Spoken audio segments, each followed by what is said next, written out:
Bien, el debate de hoy en esta edición dedicada a todos los padres del Perú y en particular a los del sector minero, petrolero y energético es con dos grandes amigos con los cuales realizamos semanalmente un podcast que los puede encontrar en YouTube que se llama Cara y Sello. Todos los lunes, como les decimos en varias ocasiones, tenemos este podcast que en 15 minutos resume el quehacer económico, político, empresarial del Perú y del mundo. Es una pasada, una revisión por lo más importante que nos permite saber. Hay mucha gente que nos sigue, sabemos, en España, en los Estados Unidos y, por supuesto, en Perú. Así que hoy he querido invitar a ambos, que además son padres también de familia, para estar con nosotros. Buenas noches y bienvenidos, mis queridos amigos. En principio está José González, que ya está, lo dije, ya estaba por venir a Perú. Está recién llegado de Estados Unidos. Él es gerente asociado de GSG Advisors y junto a él Juan Carlos Ruiz, vicepresidente de Pacific Latam. Señores, buenas noches. Gracias por estar aquí. Empecemos por el principio. A ver, no vamos a repetir, no es necesario repetir el por qué el Perú se ha convertido en el país, además en particular la minería peruana se ha convertido en el centro de atención del mundo. Y hemos hablado muchas veces con ustedes en el programa y en el podcast del cambio de la matriz energética, cómo todo esto implica que necesitan más petróleo que tenemos nosotros, pero también más cobre, más los metales que tenemos nosotros, ¿no es cierto? Incluso litio. La idea es que preguntarnos si es que el Estado, los empresarios, los gobiernos locales, las colectividades están conscientes de lo que nosotros discutimos permanentemente y en todo caso dar algunas pautas de lo que puede hacerse. En principio, Juan Carlos, el gobierno, específicamente empecemos por este gobierno, Dina Boluarte, el señor Otárola, ¿están, tú crees, viendo algo de lo que nosotros debatimos? O sea, ¿están viendo un poquito más allá de sus narices o se están quedando en la visión de la quincena? Aprovecho antes la señal, Oscar, para obviamente felicitar a todos los padres que nos están viendo y saludar a mi hija Mía, que es quien me hizo padre, ¿no es cierto? Y la razón de ser. Me encanta, Mía, todas las cosas que me escribes y me encanta leer lo que me hace más feliz. Te amo. Pero al grano, como dices tú, gobierno. Tres cosas claves que creo que están cometiendo errores desde el gobierno central. El primero, seguimos en modo manejo de conflictos, cuando deberíamos estar entrando a un modo de oportunidades de inversión. Si seguimos viendo al sector minero energético o en general extractivo, pero especialmente el minero, como un problema, como un sector de conflictos sociales que hay que arreglar y no como un espacio territorial que hay que empezar a desarrollar como oportunidades de inversión, estamos en nada. Y en ese sentido el gobierno central, y todos los anteriores, están en nada. El que venga o los que vengan, y especialmente si quiere dejar un insumo o una línea, digamos, de trabajo. Que tiene tiempo.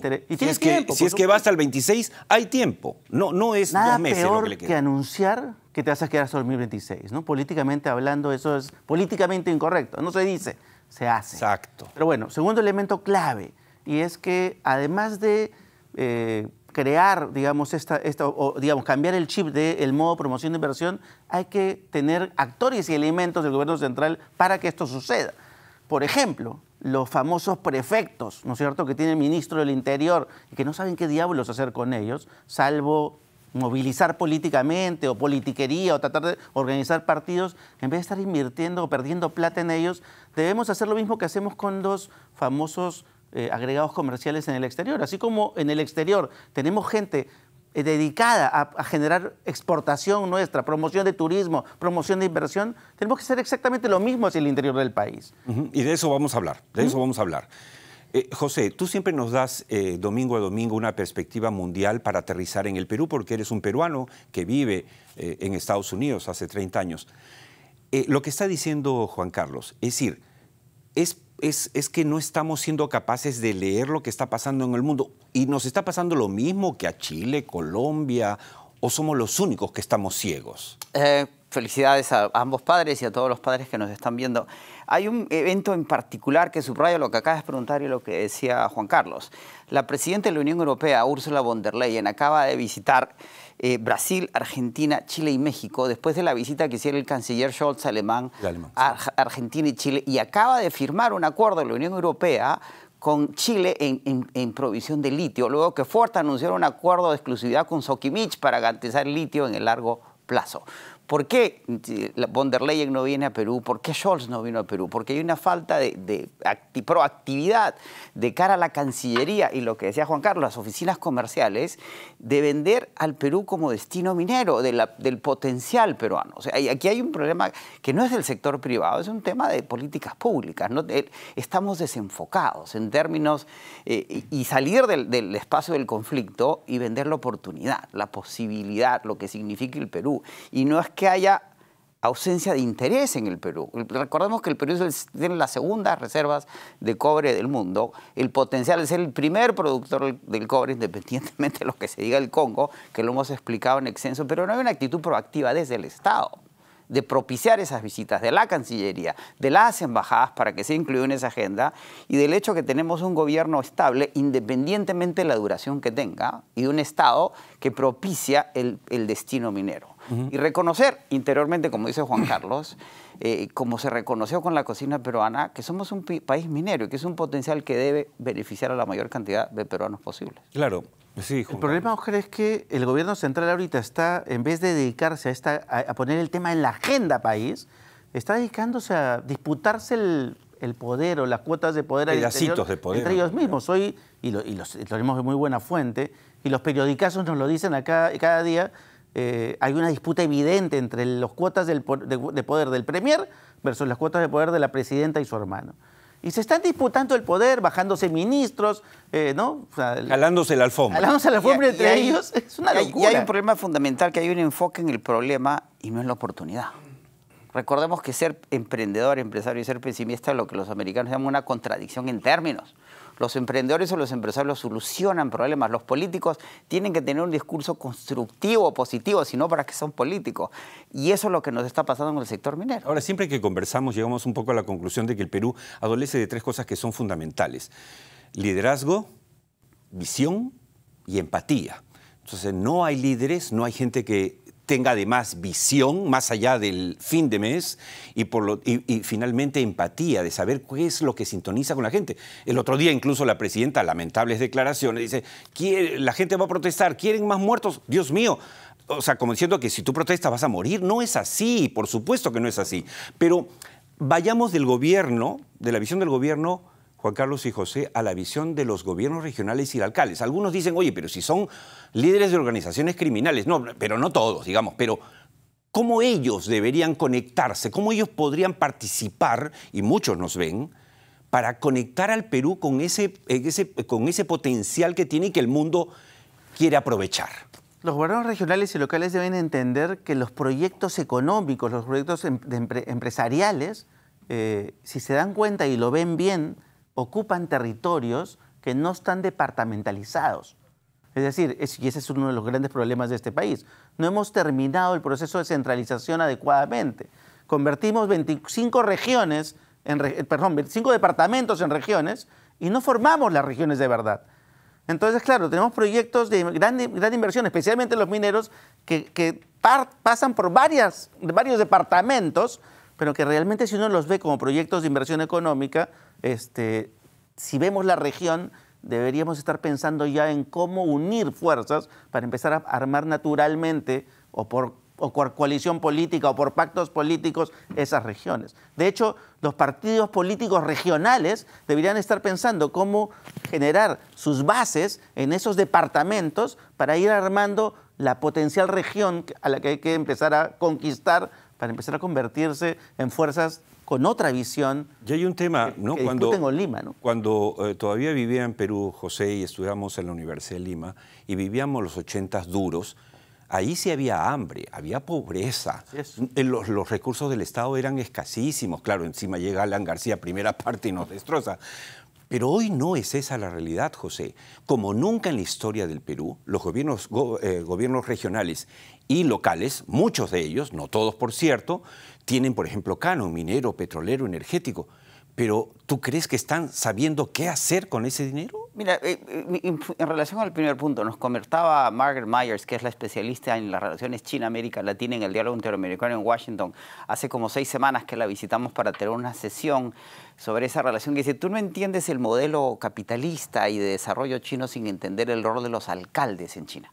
Y cómo se han articulado, organizado esos alcaldes y cómo se articulan con el gobierno central para que el modelo se difunda y funcione. Los alcaldes y los gobernadores, vicegobernadores, son los que conocen los networks, las relaciones locales, quién es quién hace qué, quién sube. Si tú no articulas esa dinámica, lo que acaba de decir Juan Carlos, entre los propios alcaldes y con el gobierno central, eso no funciona. Y eso va a la pregunta que tú tienes, que le hemos mencionado más de una vez. El problema con el canon y la alocación fiscal, presupuestal de los gobiernos regionales es que no tienen capacidad de invertirla. Gastan lo que saben gastar, porque no hay quien los guíe desde el gobierno central. Al haberse eliminado el Instituto Nacional de Planificación y no tener un viceministerio de planificación, ¿cómo planificamos el gasto y la inversión para el desarrollo? Y cómo asistimos a esos gobiernos locales con sus limitaciones. Y además hay que tomar en cuenta que el futuro político del país viene de las regiones, viene de las alcaldías, viene de esa articulación que va a ser gobierno alguna vez. Tenemos que trabajar activamente con ese network, con esa estructura existente para redinamizar, reorientar. Y de nuevo volvamos al tema que hizo PROMPERÚ, la marca Perú con la cocina. No es distinto en la metodología, es fundamentalmente distinto en la ejecución. A eso hay que sumarle, Juan Carlos, que decía, además de los presupuestos, efectivamente existe un nuevo componente, una nueva herramienta, perdón, que es obras por impuestos, que está funcionando, que yo he hablado con amigos de Colombia, de otros países, dicen, queremos copiar, o sea, queremos copiar ese modelo. O sea, no todo es negro, no todo es terrible en el Perú, señores y señores. Hay cosas que nos están imitando, como la propia minería. Pero, por ejemplo, obras por impuestos me parece que debería dar, quería tu opinión, dar otro paso, ¿no? Sí lo ha relanzado Proinversión hace poco, con muchas ganas, pero como que siento que debería pasar a ser este Instituto Nacional de Planificación, por lo menos regional, para tomar las palabras de José. ¿Qué piensas tú? No solo eso, de hecho, obras por impuestos es una política pública peruana que es modelo para varias partes del mundo. Es decir, y siempre ha tenido avances cualitativos y graduales a lo largo del tiempo, a pesar de las dificultades de los gobiernos mediocres que pueden haber tenido en el camino. Es un modelo que ha seguido mejorando y mejorando. Es necesario un paso más grande. Es más, no solamente, yo le daría incluso lógica de empresa pública, o sea, a ese nivel, para que pueda disputar justamente, tener autonomía y por otro lado, disputar y coordinar con ministerios o sectores todo lo que sería el trabajo de inversiones en todos los sectores. Y hablando de en todos los niveles de gobierno. Y hablando de inversiones, el rol de los gobiernos municipales y regionales es clave.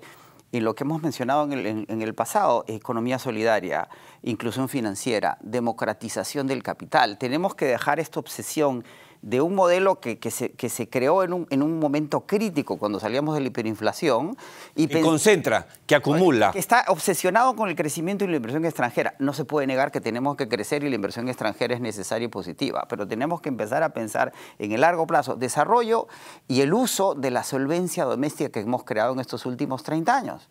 Y en eso los gobiernos locales son clave y el sector financiero es clave para financiar proyectos que vayan más allá de las obras PC y que incluyan a las comunidades locales y a las poblaciones locales en el proyecto de inversión en los proyectos mineros y que esos proyectos benefician a la gente durante la duración de la mina, que pueden ser entre 30 e incluso 100 años. Ahora, hemos hablado de lo que debe hacer el gobierno, el Estado en general, no estamos hablando solo de este gobierno, los próximos gobernantes, los candidatos que pretenden llevar las riendas del Perú también deberían escuchar esto.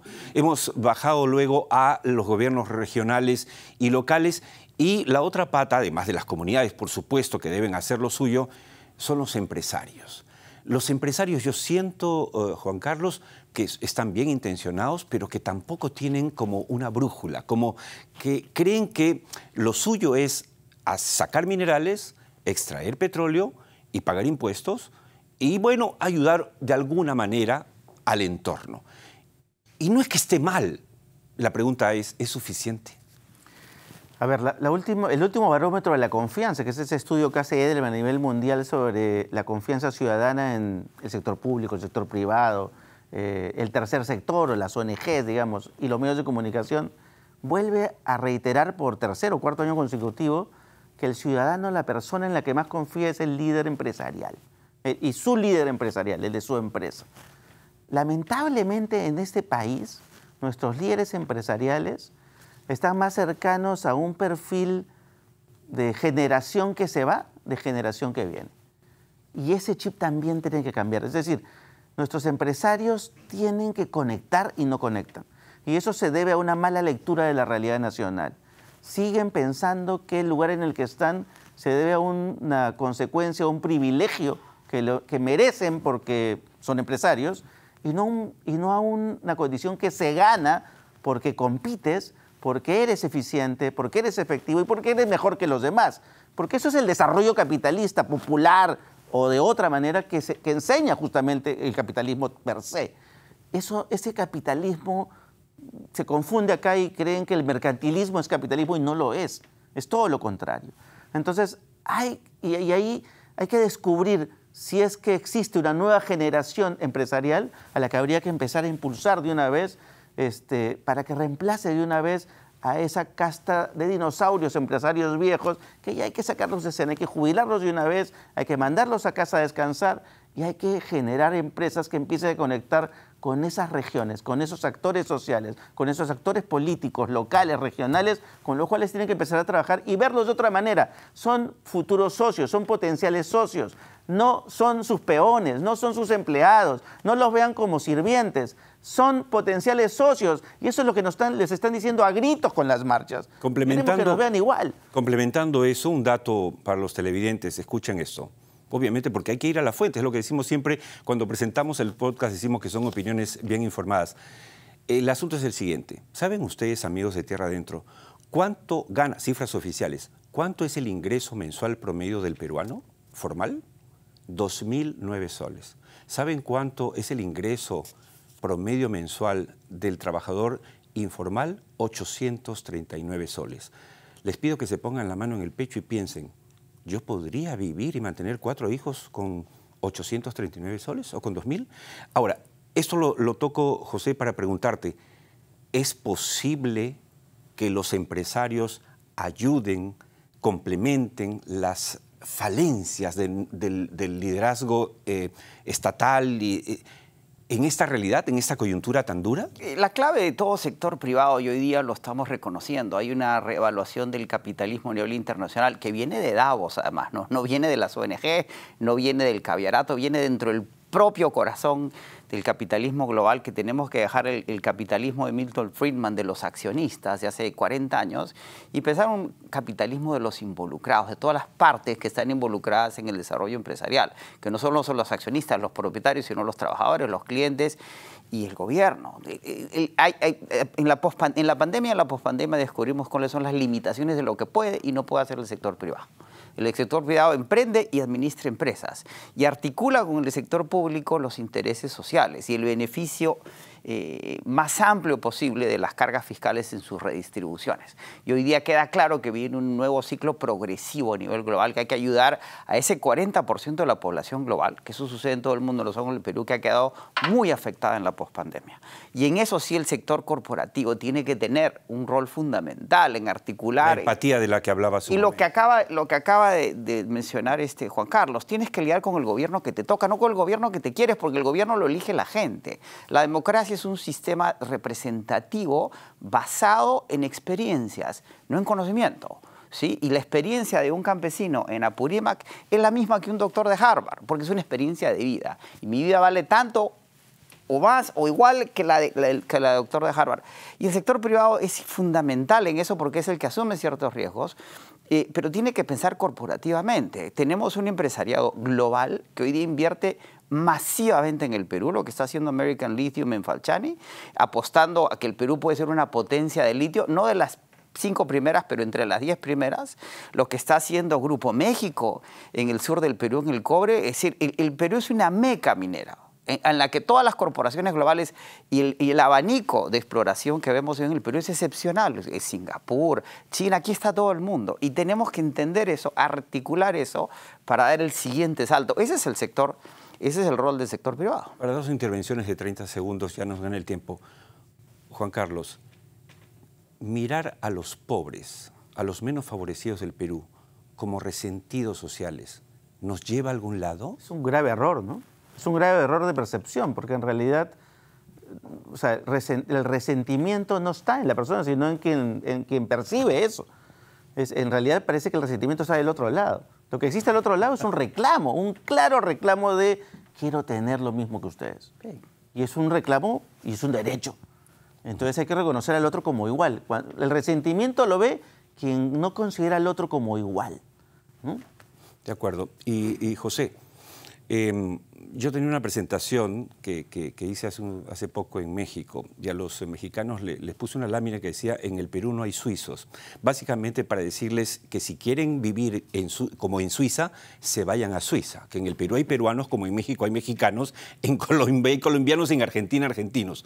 A lo que voy es que viviendo peruanos en el Perú, ¿es posible que realmente aprovechemos este nuevo tren que nos brinda la historia a través de la minería peruana y todas sus fortalezas para salir adelante y realmente catapultar la economía nacional? Sin duda, Oscar, si Alemania pudo ser reconstruida después de la debacle de la Segunda Guerra Mundial, Japón después de dos guerras, de dos bombas atómicas, Rusia después del colapso de la Unión Soviética, todo es posible. El Perú, podemos tener circunstancias negativas, pero no podemos ser pesimistas de cara al futuro. El Perú es condenar a 33 millones de peruanos ¿a qué? ¿A un fracaso?